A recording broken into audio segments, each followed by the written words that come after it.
Electrical women. एक गांव में नवदीप नाम का एक किराने की दुकान वाला रहता था। उसकी पत्नी थी बिजली और उसका बेटे का नाम था विशाल। नवदीप फिजूल खर्ची नहीं करता था, बल्कि उसे कंजूस कहा जा सकता है। बिजली मुंह फट थी, वो सबके बारे में कुछ ना कुछ कहती रहती थी। एक दिन बिजली टीवी सीरियल देख रही थी। तभी नवदीप आया और अरे भगवान, हर रोज यूं घंटों तुम टीवी सीरियल देखती रहोगी तो जानती हो कितना बिजली का बिल आएगा। तब बिजली, अरे आप इतने कंजूस है कि आपने तो मुझे टीवी भी खरीद कर नहीं दिया। ये टीवी और बाकी सामान मैं अपने मायके से लेकर आई हूँ। कम से कम इस टीवी को तो मुझे चैन से देखने दो। तब नवदीप, हाँ, टीवी, वॉशिंग मशीन, एसी सब लेके आई हो अपने मायके से, लेकिन इन्हें चलाने के लिए जो बिजली की खपत होती है उसका बिल तो मुझे ही भरना पड़ता है ना। अरे ये सब सामान तो तुम इसलिए लाई हो कि तुम आराम से घर बैठे बैठे खाना खाओ। यूं हर रोज पति पत्नी में झगड़ा होता रहता था। पड़ोसी गांव के मंदिर में एक स्वामी जी आए। वो मंदिर में हर रोज प्रवचन करते थे। उनके बारे में सुनकर बिजली उनसे मिलने वहां चली गई। बिजली उस स्वामी जी से स्वामी जी, मुझे एक समस्या परेशान कर रही है। कहकर हर रोज उनके घर में जो लड़ाई झगड़ा चलता रहता था उसके बारे में उन्हें बताने लगी। इस समस्या के समाधान के लिए मुझे ऐसा वर दे दीजिए स्वामी जी कि मैं जिस वस्तु को भी छूऊं वो अपने आप काम करने लगे।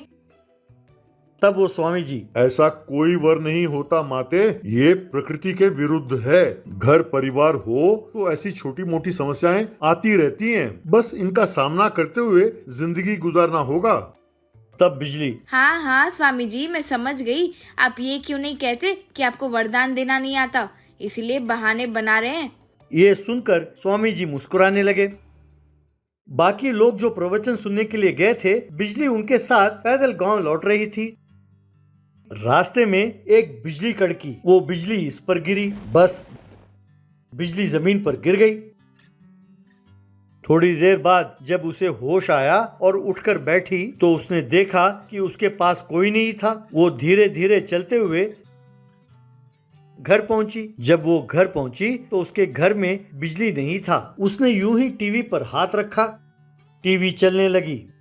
उसने जैसे ही हाथ हटाया टीवी बंद हो गई। ये देखकर बिजली दंग रह गई। उसने तुरंत जाकर स्विच बोर्ड पर हाथ रखा तो घर के बल्ब जलने लगे। ये देखकर बिजली हैरान हो गई और खुश भी हुई। उसने अपने पति को जाकर कहा, अजी सुनते हो, मैं बिजली से चलने वाली कोई भी वस्तु को हाथ लगाऊं तो वो चलने लगती है। ये सुनकर नवदीप, अच्छा ये बात है, चलो मैं देखता हूँ। कहकर उसने जाकर घर के मेन स्विच को बंद किया। फिर कहा, अब फैन के स्विच को हाथ लगाओ। जैसे ही बिजली ने पंखे के स्विच को हाथ लगाया, पंखा तेजी से घूमने लगा। तब नवदीप जाकर एक बल्ब ले आया और बिजली के हाथ में दिया। जैसे ही बिजली ने बल्ब को पकड़ा, बल्ब जलने लगा। ये देखकर नवदीप कहने लगा, अच्छा तो तुम अब इलेक्ट्रिक वुमन में बदल गई हो। ऐसा कहा उसने खुश होकर।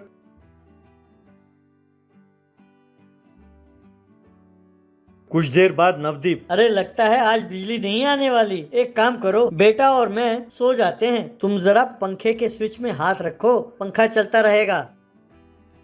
इस तरह जब तक उसके पति और बेटे नहीं उठे, बिजली पंखे के स्विच के पास कुर्सी लगाकर बैठ गई और पंखे के स्विच पर हाथ रखकर वहीं ऊँघने लगी। पड़ोसी अपार्टमेंट में रहने वाला व्यक्ति नवदीप के पास आया और, भाई साहब, हमारे बिल्डिंग में बिजली चली गई है। कहते हैं शाम तक बिजली नहीं आने वाली और हमारा जनरेटर भी काम नहीं कर रहा। लिफ्ट बंद पड़ी है तो बुजुर्गों को सीढ़ियां चढ़ते हुए तकलीफ होती है। भाई आप ही हमारी मदद करो। ऐसा कहा। तब नवदीप, लेकिन इसके लिए थोड़े पैसे खर्च होंगे। ऐसा कहा। उस व्यक्ति ने नवदीप को पैसे दिए। यूं बिजली सारा दिन उस अपार्टमेंट के मेन स्विच को पकड़कर खड़ी रही। उसके पैर दर्द करने लगे।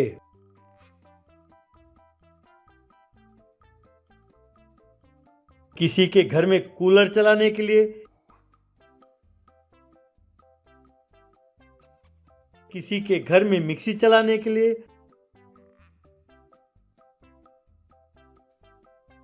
और किसी के घर में आयरन बॉक्स को चलाने के लिए बिजली उनके घर जाने लगी। बिजली का नींद हराम हो गया। पावर कट्स के कारण एक दिन कुछ लोग आए और बिजली को अपने साथ ले गए उनके बर्थडे फंक्शन मनाने के लिए। बिजली वहां गई और जैसे ही उसने तारों पर अपना पैर रखा, वहां के सारे बल्ब जलने लगे और पंखे चलने लगे और सीरियल बल्ब टिमटिमाते हुए बहुत सुंदर दिखाई देने लगे।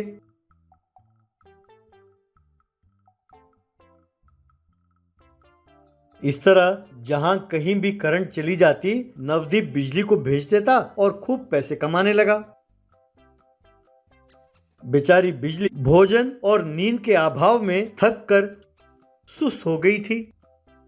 अब परेशान होकर बिजली उस स्वामी जी के पास गई और उन्हें अपना दुखड़ा सुनाया। तब स्वामी जी, मैंने तो पहले ही कहा था माते कि ऐसे वरदान ना मांगो, कम से कम अब से ऐसे वरदान ना मांगो और समझदारी से काम करो। तब से बिजली साधारण रूप में बदल गई और घर का सारा काम करते हुए अपने पति और बेटे के साथ खुशी खुशी रहने लगी।